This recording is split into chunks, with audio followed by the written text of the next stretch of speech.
드라마뿐만 아니라 웹툰도 들어있어서 본 것들 총 망나 잡담, 웹툰 내 아이디 등 강남미. 인드라마 한다길래 당연히 유료 웹툰이라고 생각했는데 무료 제연제해져서 보게 되었다.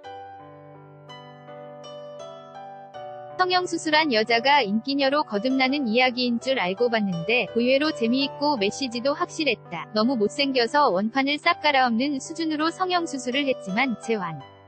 전 강남미인 스타일 아니냐 하는 얘기를 듣는 애와 그런 애를 이용하는 원래 예쁜 애, 그리고 예쁜 사람, 특히 엄마에게 상처받은 남자 주인공 등을 잘 엮어놨다.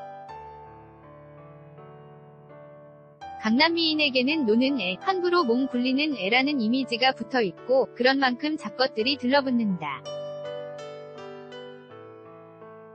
여주는 자신감이 없어 언제나 참고 애매하게 구는데 나중에 자신 없던 여주가 자신감을 회복해서 좋았다. 정말 얄밉게 구는 서브 여주의 얄미운 포인트, 착한 척하는 포인트들이 어찌나 잘 표현되어 있는지 정말 대단했다. 그 여주도 100% 악녀가 아니었고 어린 시절 사연을 끼얹어주니 완전 미워할 수도 없었다. 드라마는 안 봤지만 임수양이 이런 역을 한다면 진짜 잘 어울리겠다는 생각이 들었다. 이 웹툰이 재밌어서 비슷한 제목의 여신강님 도 봤는데 그림은 넘나 예쁘더라만 영 재미가 없어서 보다 말았다. JTBC 월화 드라마 라이프, 이수연 극본, 조승우, 이동욱, 원진아, 유재명, 문소리, 월, 화 밤을 달리게 했던 드라마 라이프가 끝났다. 이 작가의 비밀의 숲이 워낙 대단해서 이번에도 엄청 기대를 했던 사람들이 호평을 쏟아냈고 시청률도 안 좋았지만 그렇게 호평받을 드라마가 아니었다고 생각한다. 주인공부터 단역까지 모두 그럴만하게 자기 입장에서 타당했고 각자의 고뇌가 있었으며 그런 사연과 갈등을 아주 세련된 방식으로 몰입감 있게 풀어냈다. 물론 마지막에 이동욱의 멜로라인이 좀 안 습히긴 했지만 그걸 빼면 나는 다 좋았다. 경영도 결국 사람의 일이라 실상을 보여주고 진심으로 설득하면 되리라 믿으며 조승우에게 다가갔던 원진아도 좋았고 사장님이 흔들린다는 걸 알고 응원했던 조승우의 비서 강 실장과 운전기사도 좋았고 기회가 왔을 때 원장 자리를 낚아챈 후 잠시 흔들리기는 했지만 결국엔 돌아와 기선제압했던 문소리도 좋았고 자기만 당하는 게 억울해서 물러나면서도 한 명 한 명에게 칼침을 찌르고 떠난 문성근도 함께 장학금을 받고 그 재단에 복무했지만 결국엔 사표 쓰고 반바지 입고 빼빼로 사 먹던 태인호도 좋았다. 후반부에서 내가 눈물을 쏙 뺐던 장면은 온 셔츠가 땀에 젖도록 바퀴를 굴려 원진아의 집으로 온 동생이 고개를 떨구고 돌아가던 장면과 미술관을 비워 사방벽을 바다 속으로 만들던 장면이었다. 3D로 바닷속이 펼쳐질 때 이미 울컥했는데 그 바닷속을 휠체어 탄 여자가 유영할 때 눈물이 터졌다. 아, 이건 정말 15회가 끝난 뒤 다음 회가 최종회라는 말을 듣고 어쩔라고 싶었다.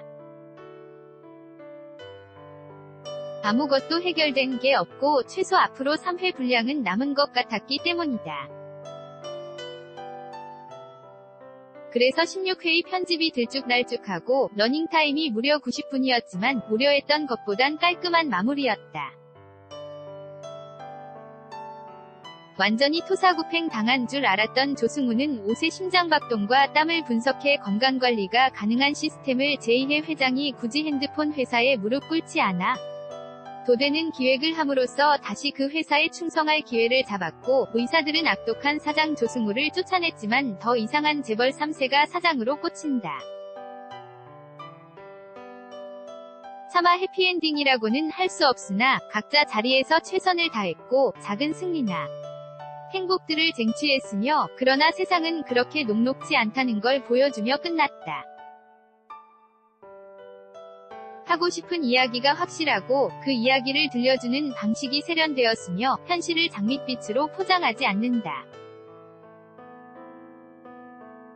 이 작가의 세 번째 작품도 기다린다. 라이프를 보고 났다. 이제 더 이상 다른 병원 드라마가 눈에 차지 않는다. 새로 시작한 흉부외과는 단 1분을 보고 있지 못하겠다. 눈높이가 높아진다는 게 라이프 위 부작용. KBS 단막극 잊혀진 계절 TVN 알쓸 신잡이 시즌3가 시작되었다. 김영하도 돌아오고 여성 패널도 나온다고 해서 기대를 가지고 첫 방송을 봤는데 이상하게 재미가 없었다. 왜 꼭 인문학의 시작은 그리스 아테네여야 하는가? 참 고답적이다. 유시민의 수다는 예전에도 별로였지만 이번에는 더 별로였다. 보는 내내 유희열의 빙이 되어 짜증이빠이. 그러다 참지 못하고 채널을 돌렸다. KBS에서 단막극을 하고 있었다. 마침 영화 목격자를 보고 난 뒤였는데 목격자와 같은 주제를 다루는 드라마였다. 노량진 고시촌에서 일어난 살인사건을 가운데 두고 피살자의 옆방에 사는 여자, 편의점 총각, 택시 운전수, 고시원 주인 등이 각자의 이유로 격자 진술을 거부하거나 거짓말을 하거나 무심하고, 반대편에는 우발적 살인을 저지른 자와 그의 동생이 진실을 조작하고 더한 범죄를 저지른다. 그것들이 흥미롭게 맞물려 돌아가 막을 수 있었던 나머지 두 번이 살인까지 막지 못한다. 힘을 줘서 연출한 부분이 치기 어려 보이긴 해도 굉장히 재밌게 봤다. 김무열과 동생의 뒤틀린 관계, 오로지 합격해야 한다는 목표에 매몰되어 남의 위험을 무시했던 여자의 말로 끝나고 나서도 여운이 긴 작품이다. 이 시간에 단막극 한다는 걸 알게 되어 알쓸 신잡 3 대신 단막극을 보기로 했다. 넷플릭스 블랙칠리 서클 시즌1, 2. 아무래도 앞으로는 넷플릭스 메뉴를 하나 만들어야겠다. 이 드라마는 내가 추천해줘서 다들 봤다는데 정작 나는 못 보고 있었던 드라마다. 넷플릭스 가입하기 전에 재밌다는 이야기를 듣고 친구들에게 이야기했는데 그들은 보고 나는 못 봤던 걸. 이번에 시즌2까지 달렸다. 시즌2까지 합해도 7회뿐. 7회 속에 3개의 에피소드가 등장한다. 위 4명의 여자들은 2차 세계대전 당시 독일의 암호코드를 풀어내던 블랙칠리 부서에서 일한 똑똑한 여자들이다. 그러나 전쟁이 끝나고 결혼을 하거나 각자의 삶으로 돌아간 뒤에는 별로 행복하지 못하다. 폭력 남편을 만나거나 아이들을 키우거나 세계여행을 다니지만 돈이 다 떨어져서 바에서 일하거나. 그들의 남편들은 이 여자들이 똑똑한지 모른다. 그런 가운데 여자들이 연쇄적으로 살해당하는 사건이 일어난다. 경찰청은 일반 살인으로 보고 가짜 범인을 잡아넣는데 이 여자들은 암호를 풀던 방식으로 사건을 추리하여 이 면을 파헤치고 진짜 범인을 찾는다. 연대의 여자란 정말 많은 장애물이 도처에 널려있는 사람들이더라. 사회적으로는 발언권이 없고 그녀들의 말은 여자들의 한가한 노름정. 도로 평가받고 누구를 만나려고 해도 남편의 도움이 있어야 한다.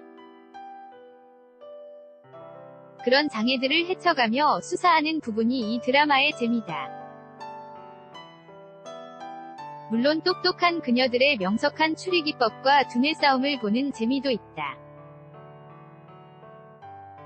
영국식 영어 발음을 편애하는 내 입장에선 원없이 그 발음을 들을 수 있다는 것도 킬링 포인트. 콜레트럴 이펙트가 현대의 여자들의 추리극이라면 이 드라마는 과거의 여자들의 추리극이다.